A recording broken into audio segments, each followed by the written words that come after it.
Idinaan ni Pangulong Bongbong Marcos sa social media ang pag-abot ng kanyang suporta at dasal para sa Princess of Wales na si Kate Middleton matapos i-anunsyo ang cancer diagnosis kay Middleton.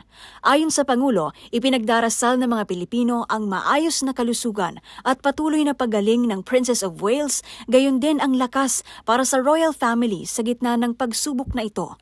Nagpapasalamat naman si Middleton at ang kanyang asawang si Prince William sa lahat ng mga nagbigay ng panalangin at nagpahayag ng kanilang mensahe ng suporta.